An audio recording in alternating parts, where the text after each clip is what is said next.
Okay, hello, and welcome to this eCampus News webinar, Sustainability in Higher Education. My name is Kevin Hogan.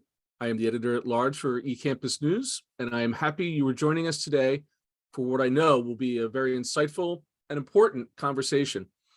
This event is brought to you by Honeywell. Honeywell is a Fortune 100 technology company that delivers industry-specific solutions that include aerospace products and services, control technologies for buildings and industry, and performance materials, and that's global. Honeywell Building Technologies, HBT, is transforming the way every building operates to help improve the quality of life. The company is a leading building controls company with operations in more than 75 countries, and they're supported by a global channel partner network. Commercial building owners and operators use Honeywell hardware, software, and analytics to help create safe, efficient, and productive facilities. Honeywell solutions and services are used in more than 10 million buildings worldwide. Now, before we get to our conversation, I'd like to take a minute to go over some features of the platform that we're using for this webinar. This event is being recorded, so you don't have to worry about missing a thing. Within a few days, you'll receive an email message that contains a link to the recorded webinar, along with a PDF of the slides. If you have a question or a comment for the panelists, there is a chat function that you can launch by clicking on chat. I really encourage you to use that as it helps the panelists kind of understand where your concerns are and what you want to hear about from the conversation. So also feel free to use this feature to contact someone on the eCampus News team if you have a technical question. So with these housekeeping items out of the way, let's get started with our conversation and some introductions. You know, sustainability is more than a buzzword. Sustainable schools are more attractive to staff and students while improving building operations and helping the school's bottom line. Green schools use less energy and water, have shown a reduction in absenteeism, along with an increase in student performance, and incoming freshmen are twice as likely to choose their school based on sustainability factors. This afternoon, we're going to talk about how universities are becoming more sustainable today, funding mechanisms that are available to support sustainability improvements, and the first steps schools can take in the walk towards a net zero carbon emission. With us to talk about that today, Axel Reichert. Axel is a general manager for Smart Power at Honeywell Sustainable Building Technologies. He is responsible for expanding Honeywell's sustainability offering portfolio with focus on microgrid solutions, battery energy storage, and electric vehicle solutions. In addition, he is charged with offering portfolio for global growth. Axel joined Honeywell in 2002 and has held several marketing, product management, commercial, and general management roles during his tenure. Axel, thanks for joining us today. Yeah, great to be here. Thank you. And also with us, Karen Cooper. Karen is the Global Education Vertical Offering Director at Honeywell Building Technologies. In this role, Karen is instrumental in the development of new solutions that address education-specific challenges. She also helps forge partnerships to strengthen technology ecosystems and enable positive educational outcomes for education customers around the world. Karen has decades of offering management experience with a focus on digital solutions that drive sustainability. She earned a master's in business administration from Lindenwood University and bachelor's degree in computer engineering and electrical engineering from the University of Missouri in Columbia. So before we kind of dive into the conversation, we also kind of wanted to engage the audience here with a poll question. We'll have a few questions throughout, but the first one, Chris, if you want to throw it up, is how far along is your school in its sustainability plan? One, we're going to be net zero in the next 5 to 10 years. We want to do it, but aren't sure how to accomplish it. And that maybe you have a general sustainability plan, but no net zero commitment. And then finally, maybe you're just getting started. So take a couple seconds here to see if we get any answers to the poll question. But while we wait, maybe Axel, we can get started with you when we talk about sustainability. And I know in the conversations we've had previously, you know, you talk about sustainability in a very general sense. It's kind of ethereal. Talk a little bit about how you define that, and especially when it comes to this particular aspect of sustainability in higher education? Great. Thanks, Kevin. Appreciate it. So sustainability, in my opinion, goes beyond just basic energy conservation. It usually, I see it being successfully adopted by university when they have a broad plan, a broad initiative that is led by a committee that includes student, faculty, staff, and has a written sustainability commitment. And that can be a commitment towards just reduction of greenhouse gases, or all the way down to a long sustainable path to net zero. The most important thing really is understanding where you are currently. What is your carbon footprint? Where are you consuming energy, and how does it compare to your peer network? Are you consuming more? Are you consuming less? And once we have that baseline, as well as a commitment, then you can start down on the journey and build a plan that could be a combination of technology, investment in green energies, and changing behaviors of the student body, of the faculty, everybody involved. Yeah. So Karen, we got some results in from that first poll question, where we have 35% of the audience saying they're just getting started, almost 50% saying they have a general sustainability plan, but no net zero commitment. And those are the top two numbers. Does that resonate with what you're kind of seeing across the board with your current customers? Absolutely. And I think it speaks a lot to what Axel said. Everybody talks about net zero and wants to get to net zero, but we're just getting started on that journey. And so don't feel alone. Everybody I talk to is just trying to figure that out. What even does net zero mean? And is it even possible? I think that there's going to have to be a lot of innovation before everybody can get to net zero. So I think it's great that everybody on here is at least thinking about it. And there's a lot of different ways to get there, a lot of technology. So yeah, that totally resonates with what they're saying. And I think it starts with assessing where you are and getting people to be committed to making the journey. Yeah, and it seems that the goalposts, I mean, not only just specifically in higher education, but just in general, when you're hearing about climate change policies on a global level, that regulations around sustainability are changing constantly. How do you think school leaders can stay on top of those kind of evolving targets and recommendations? I guess I'll ask both of you that question. Maybe Axel, I'll start with you.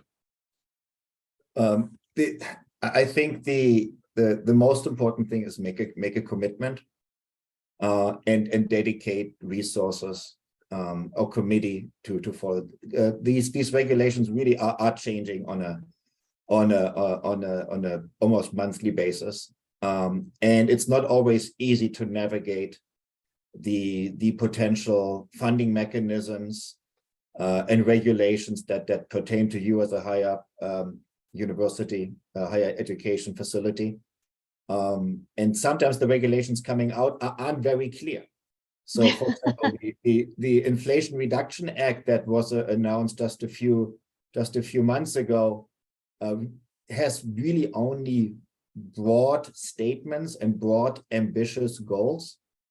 But it's very difficult to know, do I qualify? Does it pertain to me? So we in Honeywell and others in the industry are eagerly awaiting the more detailed execution plan from Treasury, which we anticipate to come in the January-February timeframe.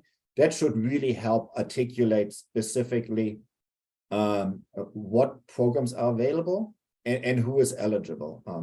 In the past, some tax-exempt entities were not eligible to participate. The language now suggests that that's going to be broadened, and more entities that maybe even tax-exempt could be eligible for funding or tax breaks. So we're eager to see what the future brings, but it's going to be a journey, and it's going to be an interesting ride. I think we have years and years of additional regulation and focus in this area coming ahead of us. Yeah, and things like this are a great place to start. I think if you haven't already, then you should be subscribing to the Department of Energy and getting on their list to get updates on what's going on. There's lots of state organizations, utilities that have blogs, and then, you know, national energy co-ops that you can also subscribe to and find out. I recognize it's hard to sift through all that. So certainly if you have a sustainability group, you know, you should charge them with sifting through it. But then also to Axel's other point, having an industry partner like Honeywell makes a big difference, because obviously we're sifting through them so that we know what technologies to develop.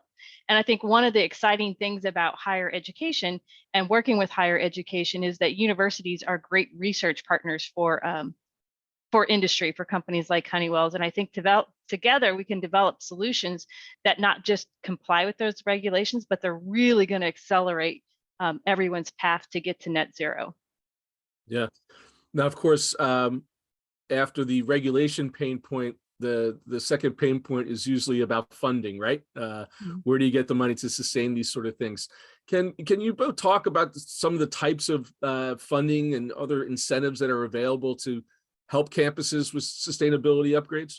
Sure. I mean, it varies greatly by state and by utility company. Most of your major utilities will have rebates available for certain projects that you do. There's a lot of federal money that is available, and depending on what you're doing, you can get grants for things. I actually even recently heard of a school that's leveraging the CHIPS and Science Act to do some EV project, which isn't something I had thought of using before. So there's a lot of stuff that's out there. And even though I think some of the legislation seems vague, because the government very much wants everybody to start being creative and come up with ways to solve our energy challenges. And to Axel's point, you know, I think the IRA, the Inflation Reduction Act, is super exciting for higher education, especially the public universities or anyone that has been tax exempt, because it literally says that the direct payment tax credits under the act are available to these organizations, where before they, you know, if you're tax exempt, how do you get a tax rebate? And those are for projects like solar, wind, geothermal. Axel, what other types of things could we apply the IRA to? Battery energy storage is a perfect example. Yeah. Well, what about schools that aren't eligible for federal funds? What do they do? I mean, are there alternative ways to pay for projects? Absolutely. Absolutely. So I don't know if you want to take that, Axel. You look like you're getting excited. I mean, at the end of the day, there's the classic funding mechanism of using an energy services performance contract, where we put a big project together to retrofit facilities, make it more energy efficient, and then the project is really financed on an ongoing basis through the savings that you're generating with your new, more efficient technologies. So that's a very common mechanism that we really see a lot, and companies like Honeywell, we do hundreds of those every single year. Some universities do very creative things, as Karen mentioned. I've seen universities raise sustainability funds through student fees, or holding donation drives with their from corporations, the utilities, from alumni to fund specific sustainability projects. I think there was money available for pretty much every kind of sustainability project. And as Karen said, you know, find a trusted partner that'll help you navigate to it, and make a resource available on, you know, a senior leader available in the university that's tasked with helping on that journey, because it's really exciting, and new mechanisms for funding come out on a regular basis. Yeah, I don't think we can emphasize enough how important it is when there's all this money available. There's also a lot of people trying to tap into it. So make sure you do vet your partner very well. And make sure if you engage in these energy performance types that you read the contract closely. And I always say, and Honeywell is one of these types of partners, we guarantee the energy savings. So you can truly do a capital project without $0 coming out of your capital budget. So, with the vast majority of the folks who are online with us this afternoon, that they do seem to be at the beginning steps of projects like this. What are some building upgrades that can make the most significant impact in reducing carbon emissions? Karen, I'll throw that one at you first. Lighting's one that people always turn to initially, and I think most people hopefully have already switched to LEDs. Maybe not as exciting is just to go and look at your whole HVAC system. Look at those old boilers and replacing those. That's actually one of the largest carbon reduction things. The hot water heaters. There's a lot we can do with building management systems. A lot with automation. One thing coming out of the pandemic, when we went into it, and all of a sudden everybody got very interested in ventilation rates. I talked to many schools. They're like, oh my gosh, my utility bills have gone through the roof because I'm trying to ventilate so much. And I know I talked to some schools, Canada especially, because they have some very aggressive targets where they're like, we literally are going to have to violate our sustainability goals to try and keep up with the ventilation rates. So there's a lot you can do with your BMS and demand ventilation. And then there's so many. Axel, you throw out some more. Yeah, well, I think hot water heaters. That's something that we see a lot, and I think when it comes to technology, the building management system is really it's a lot of facilities have these installed already, but if you haven't upgraded your building management systems in a few years, you're probably missing out on just optimizing your existing technology. There is sensors available, occupancy sensors, for example, that can really help you drive the optimal balance between the comfort in a specific room or a specific area and the energy savings by setting your heating and cooling points. I think that's still a little bit underrated, and I would definitely suggest to the audience to look at both, optimize what you have, and then start tackling the big ticket items that Karen mentioned one by one, and then also look at some new technologies like renewables, how they can help you offset cost, drive your energy usage down. If you have a solar farm and battery energy storage, it can really help you reduce your peak demand. It can help you avoid demand charges that can be pretty costly if you hit peak loads frequently. So it usually requires a fairly comprehensive plan. So bringing in a trusted partner or consultant and really understanding where am I today? How do I compare to my peers? How do my buildings perform? And then build a long-term multi-phase plan. That's usually the ticket to success here. Yeah, so a question came in from the audience. What type of, you both mentioned water heaters. What type of water heaters are most efficient? And the person who asked the question has a solar farm.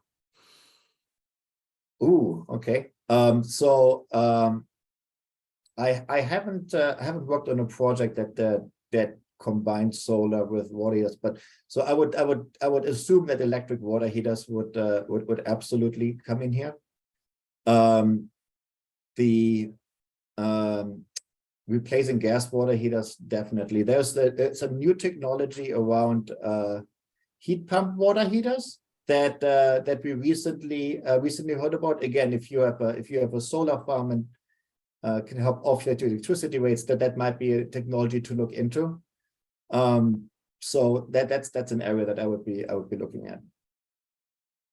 Yeah. Any thoughts on that, Karen? Or did Axel take care of it?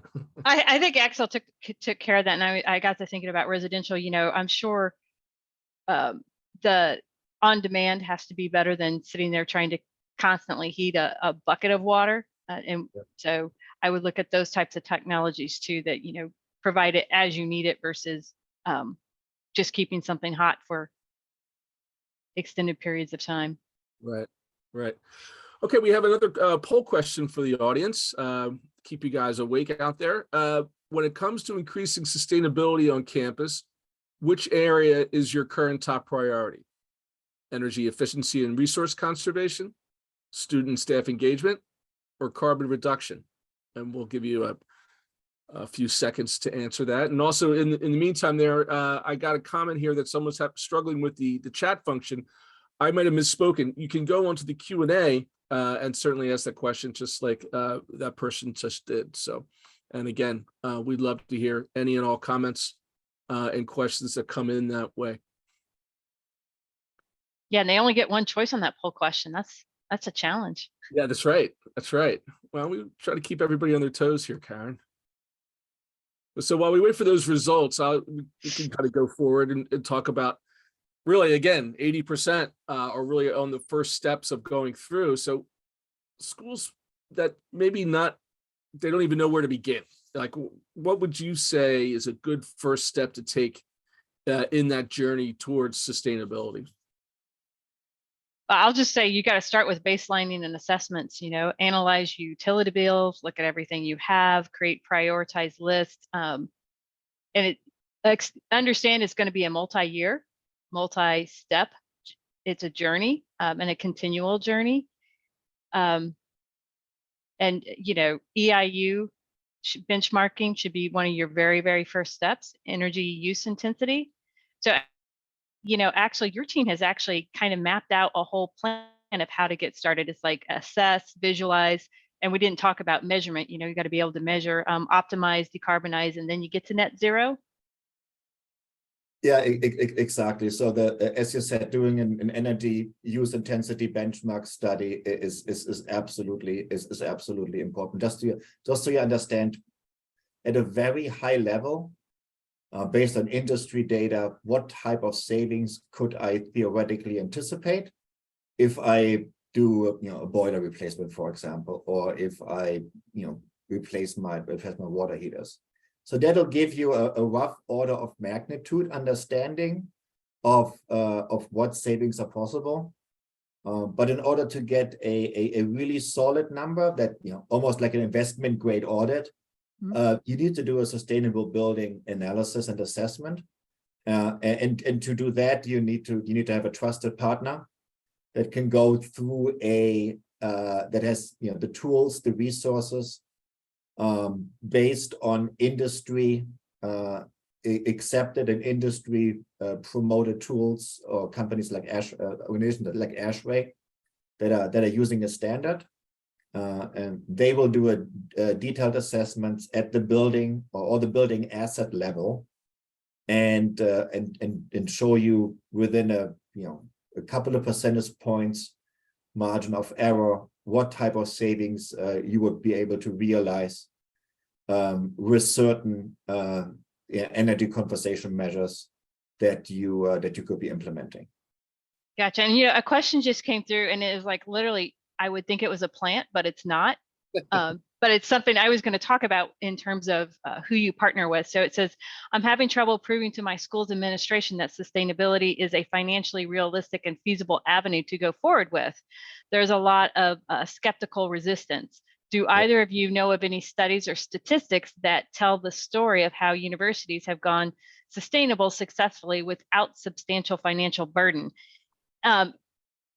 We have a chart I was just looking at when we were coming up with a list of, you know, what steps you should take to reduce your carbon footprint. And when we came up with that list, I actually worked with our energy arm, which is the group that does our energy performance contracting, and they did some benchmarking for us where they went through hundreds and hundreds and hundreds, because we've been doing this for a long time, of projects, and looked at all the different energy performance conservation measure ECMs that we have done to figure out which ones had the biggest bang for the biggest impact. And absolutely, if you reach out to us after this, we can give you a list of references that you can share with your leadership from projects we have underway, projects we have complete, and any ESCO, any performance company should be able to do that for you. And I believe we have some case studies posted. I can't think of one off the top of my head. Oh, the one in Meta always comes to mind. HBSSMU, I think that's one we have public available. But we, references are definitely something you should ask for, and any competent energy performance management company should be able to provide you that. And there's absolutely tons of data and proof that shows if you improve your boilers, improve your lighting, you're going to save a lot of money, and then that can fund actually the projects themselves. Yeah, I think doing a little extra research and looking at associations specifically geared for higher education. So there's the Association of the Advancement of Sustainability in Higher Education. I think that's over 600 universities globally that that are participating in that. You've got the American College and University President's Climate Commitment. That includes data and benchmarking on specific measures and what they can impact in your university. And I want to go back to the one thing that Karen said earlier. When you, especially if you have a leadership in your university that doesn't necessarily believe in the outcome of the sustainability initiative, Karen said earlier, if you have a partner, the trusted partner, they will guarantee the savings. So it's not a pie in the sky promise that isn't backed up. If you do it with a performance guarantee, you will see the savings, or the company that's implementing it will have to compensate you for the difference. So there's very little risk in going down the journey of doing a detailed assessment and getting an understanding of what those savings could be. And then you can always think about the different funding mechanisms that could be available. But and I think there is new organizations coming out all the time, conferences around sustainability. So participating in those and talking to your peers and other universities that have already maybe gone down the journey a little bit will help you get the proof points you need to drive these initiatives in your university. Yeah, and also something else to add is being sustainable addresses other pain points too. Like the United States Green Building Council has done studies that show green buildings actually helped reduce absenteeism.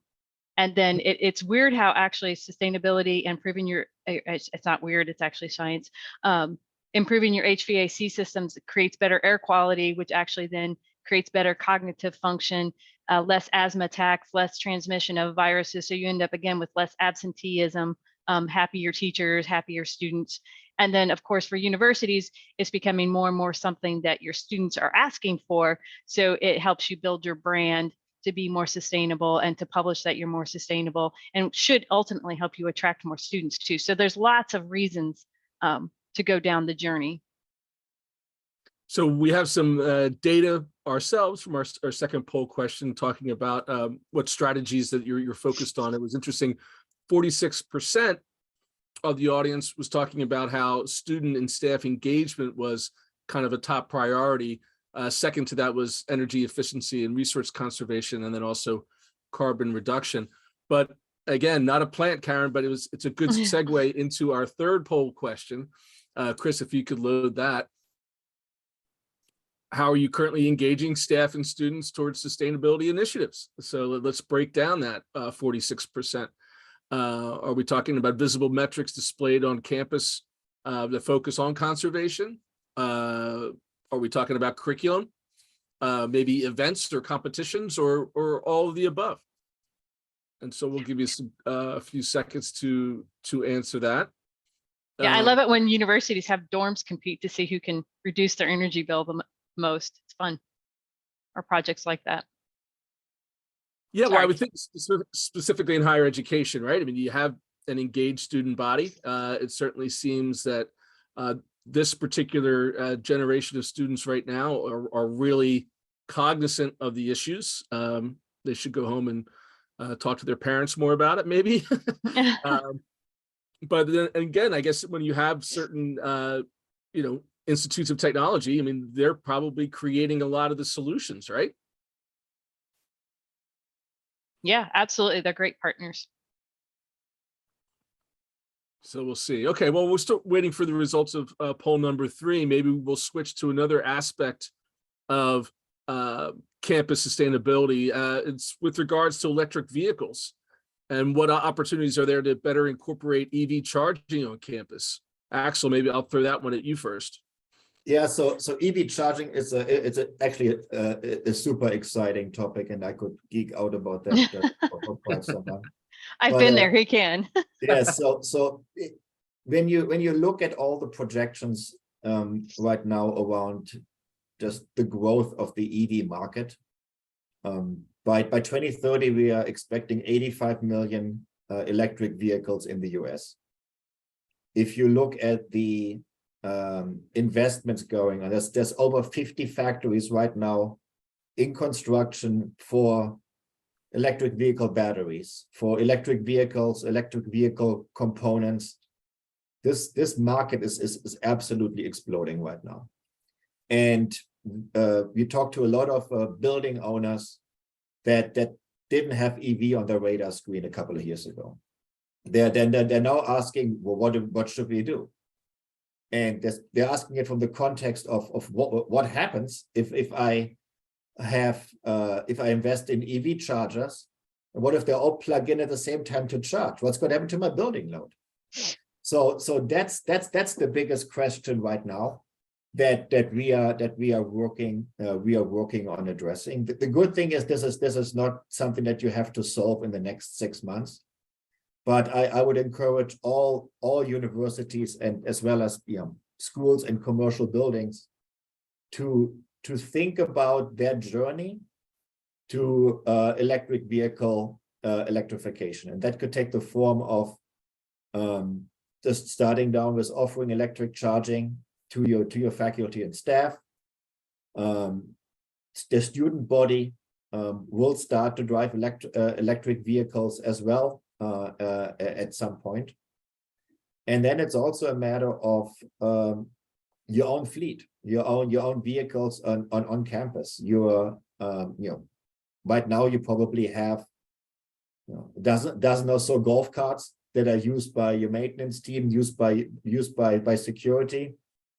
But there's lots of universities out there that have fairly large campuses with their own bus networks. You can get significant benefits through electrifying your buses, but you need to charge them. So having in the back of your mind a plan on how to treat the EV charging, just like any other energy load in your campus, and work on optimizing it. So there's technologies out there. Honeywell has one of them where we help the university understand the impact of that charging network onto their loads and let you load manage. That you help, when do you charge, how much do you charge, and we also talk to a lot of customers that are thinking about, well, if I have to invest into EV chargers, can I make money with that? Can I monetize it? Can I charge my student body for charging? And I think the answer right now for many is yes. I think I can monetize my EV chargers and help offset the high initial cost to put those charging networks in place. Yeah, and I think you just touched on something I was making a note to myself from talking to universities is when you have this EV strategy, do not forget to include whoever's in charge of parking on the campus. For one, you may be impacting a revenue stream if suddenly you take away parking, as well as you just need to involve everybody. And if you have a campus that is anywhere near one of our major interstates, there's also funding streams available. The government's looking to create a corridor of EV chargers across the country. So if you're near one of those, there's potentially funding available to actually put in some of those chargers. And then I think, when we start talking about vehicle to grid and vehicle to building, you start to get some interesting conversations about resiliency. And I know actually you talked about the fleet. I know a lot of universities have significant fleets of trucks and buses.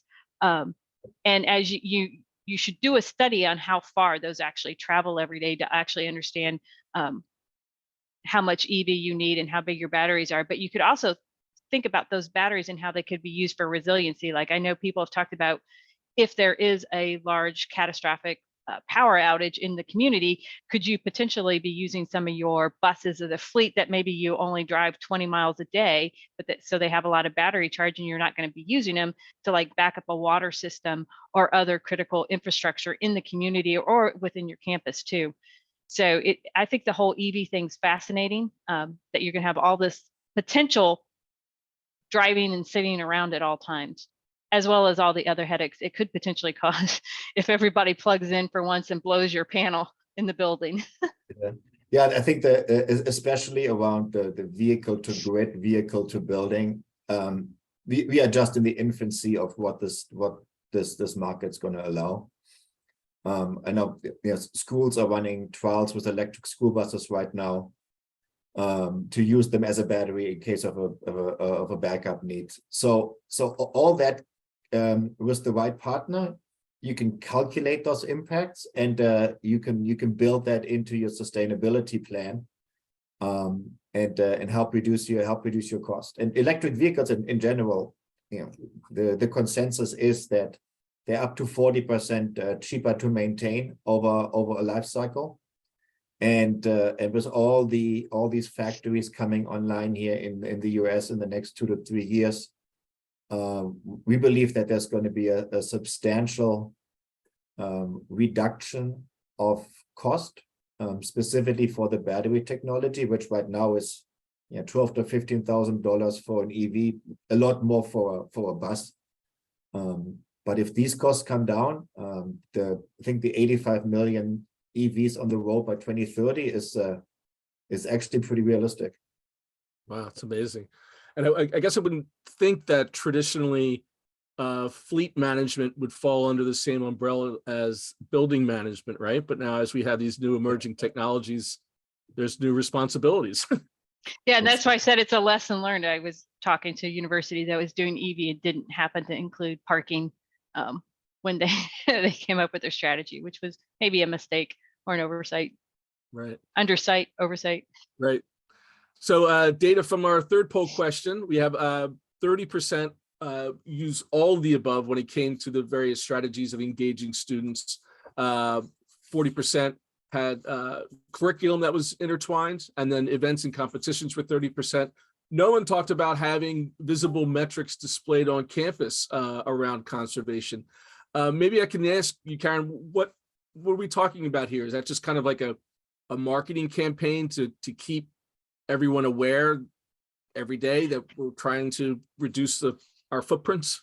Yeah, it's 0% chose that as the only one. Probably all of the above chose that as well. But yeah, right. It can be dashboards. It can be apps. It can obviously, yes, be marketing and blogs and things that you put out to the student body. I think, again, if you think about the generation that's coming in, if you're not doing things in a digital manner that they can look at with their phones, you're probably, missing an opportunity there. And I think the more you automate and make it digital, real time, I love it when you're digital and you have dashboards and you can also see a benchmark against industry, because people tend to be competitive, and it's great to know, hey, our university or where I am within the university, how we compare to our peers. Yeah. Yeah. And that's also the educational aspect of it, right? I mean, yep. we have a lot of universities right now adding sustainability to their curricula. And if you're able to show that, your energy consumption differences on, a day when it's 95 degrees and humid versus 60 degrees, or you can see the impact of the electricity generated through solar on a sunny day, that's actually pretty impactful. It makes it a little bit more real, which I think that's something that resonates well with the students' board. And creates a sense of accountability with them too. Yeah. No, actually, you were talking about projections of electric vehicles and other kind of forward thinking in the anticipation of things. How do you think schools can future-proof their building grid connectivity? I mean, how do you build that in to where you can meet these expectations of what's to come? Yeah, I think when I think about future proofing, I equate that with resiliency. So when you think about we don't know what electricity energy cost will be in the future, but I would go with the assumption that energy cost is going to rise and it's going to keep getting more expensive.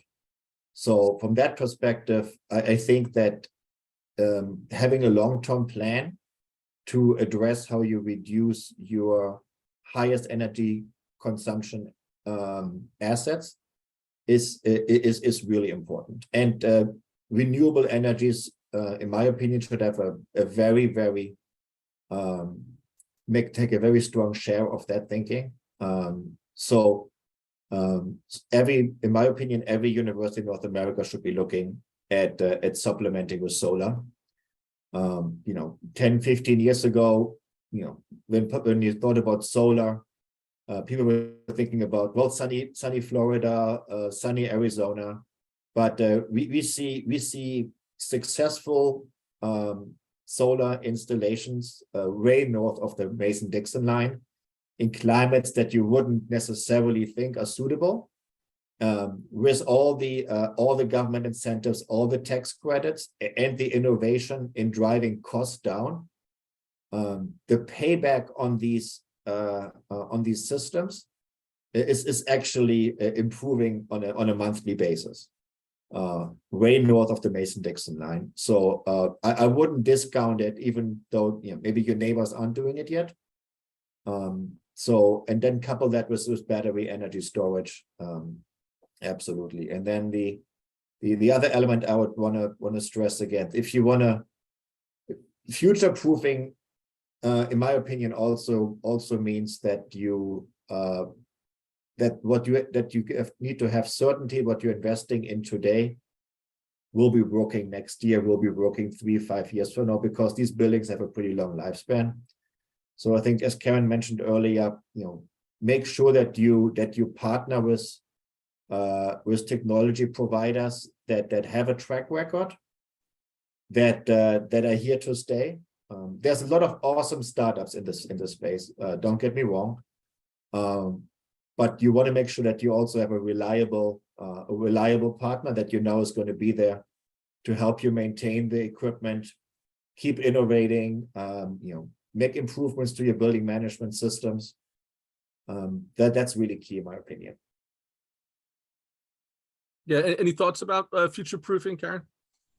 I think Axel hit a lot of on.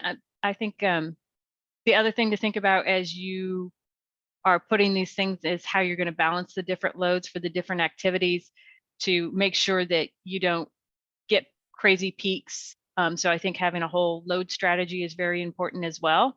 And universities are very interesting to work with because most of you have such a mixed portfolio of buildings. So thinking of like, take EV charging, are you going to go put EV chargers outside the building that was built in the 1700s? Is it capable of that? So I think thinking about your loads and how to manage it and how to manage the peaks is all part of resiliency as well. And making sure things are available for everybody on campus in a fair and positive way. And then just future proofing, I don't think I can touch enough on that. There is so much innovation I think that's going to come about in the next 10 years. And we're talking a lot about energy, but I think with energy, we also have to think about carbon. I don't want to see a bunch of energy savings that come at the expense of carbon. So I think that's the other thing to think about when you're talking about long-term is, are you getting that energy resiliency and reducing the energy that you're reducing? Are you just doing it by paying someone that's burning coal, or are you actually taking carbon out of the equation? So I think they have to go hand in hand too. If we really want to be a truly resilient entity, if you really want to do that, you have to think about both. Yeah, and think about your own microgrids. I think having your own microgrid helps you protect yourself from high energy cost fluctuation, protects yourself from energy availability disruption. And technologies are, as I mentioned from the solar perspective, technologies are really evolving. So when you look at battery energy storage, for example, everybody heard the horror stories or the urban legends about lithium-ion batteries exploding and burning. So yes, if you are a university campus in a more urban setting, battery energy storage today probably isn't for you, but that's likely going to change in the next 12 to 36 months. There's new battery technologies out there right now that are just coming to market that are not lithium-ion based, that do not have the potential of overheating and becoming a fire hazard. So you would be able to put those in the basement of a high rise or in a more urban setting. The fire marshal will allow you to do that. So just stay on top of these technologies, because they're really evolving so much faster than they were just 5-10 years ago. Well, just like we planned it, our final poll question here has exactly what you were just talking about, Axel, where we want to ask the audience, what alternative or renewable sources of energy are you presently looking at on campus? The microgrids that Axel was recommending, the battery storage, solar, or all the above. So we'd love to get your feedback there to see where your focus has been there.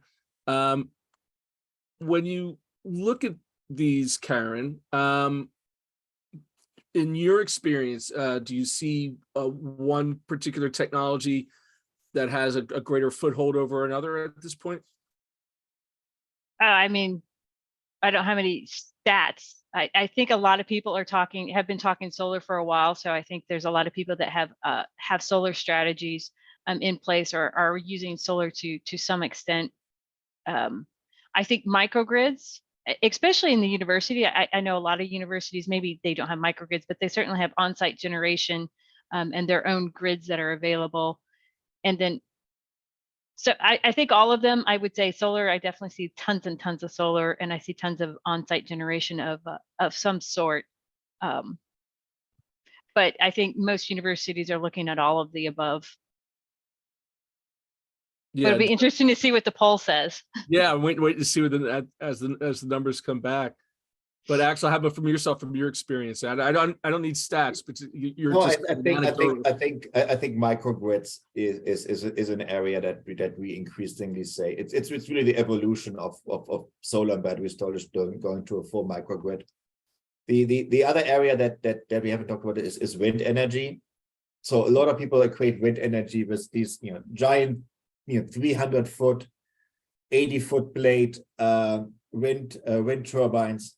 But there's new technologies. There's some new startups that we're working with in that space that have smaller scale wind turbines that don't have the space requirement, that don't have the noise level creation. So we're pretty excited about that space and keep our eyes on it, because I do think that wind can play a part in many areas of the country. Yeah, it's so good to. Go ahead. You go ahead. The poll numbers seem to match what we say, so that's good. Yeah, it's pretty much. I mean, I said just like we planned it, right? But that 30% all of the above, 30% for solar, 30% for microgrid, and then the lowly 10% for battery storage. And I guess we could have added wind into that as well.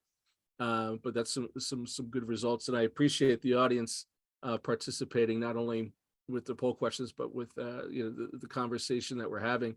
And I knew that the toughest part of my job this afternoon would be to end the conversation, as there's so much to talk about here, and I really appreciate your time. But as we get to the top of the hour, I want to, and it's been such a positive conversation too, which is something that, especially coming out of the pandemic and having these conversations, we're always kind of hand-wringing. Climate change can be a hand-wringing conversation as well. But when you hear about these solutions, and these actions that institutions can take to improve their own particular environments. It really is empowering and positive. But maybe I'll finish off by asking each of you, while we're in this glass half full conversation, let's say the regulations become consistent and it's easy to become compliant to the regulations. Money trees begin to grow on campuses across the country to where funding isn't necessarily a problem. Maybe could you each give us kind of a blue sky description of where you could see the potential for schools in, say, the next 5 years when it comes to meeting that net zero agenda? Karen, I'll put you in the hot seat first. Well, I think if I was going to be pie in the sky, first off, getting to net zero would include a human element. You know, we talked about the ESG scores and that type of thing. I think we don't want to leave the human experience out. If we get to net zero, but people are uncomfortable, unhealthy, then I think we failed. So I think getting 5-10 years from now, I would see it going hand in hand, that as you create more efficient systems, as you make your systems smart, that they provide the human with what the human needs to be successful in an efficient manner. And, you know, I think in the higher ed, you know, they become self-sustaining, they have microgrids, they generate their own clean power, they put it back in, they conserve water, and students are participating in the process of making sure their campuses are sustainable, as well as, and this is already happening, right? They're participating in creating those solutions, which of course gives them more buy-in. And I love working with universities and students because their minds are still so flexible. Seems like the longer you're out of that create that space, you forget how to be creative. So, or, you know, you get told no so many times. Right. So. Right. The halcyon days of being an undergrad or in grad school. Axel, any thoughts from your end? Yeah, I think we are going to be seeing additional emerging technologies that we don't even know about yet, especially in the next 5 to 10 years. You know, if you look at markets in Europe, for example, especially in the last 6 to 12 months, energy cost didn't just double or quadruple. They're 5, 8, 10x of what they were just 12 to 18 months ago. So there's a lot of innovation, a lot of money going into new technologies. I think those technologies will come to market. They will come to market globally. And this is going to be an exciting space for us to be in. I don't think we can get to net zero in 5 years. Maybe a few universities can.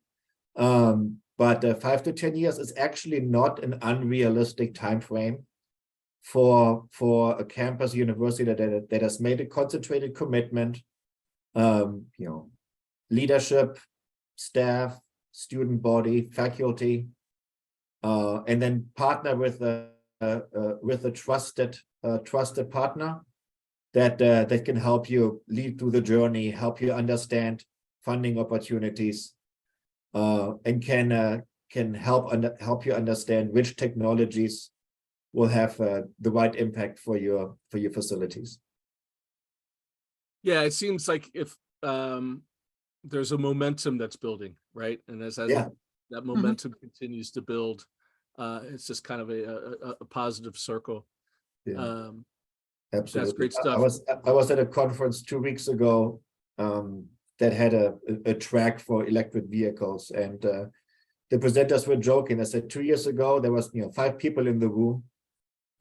This time around it was 300 standing room only. So I think that the mindsets are shifting, and I think it's not just sustainability, for the sake of being green, but it's sustainability for the sake of doing the right things and doing that in a manner that actually is financially feasible and effective with an ROI that makes these investments together with the government incentives almost a no-brainer in many cases.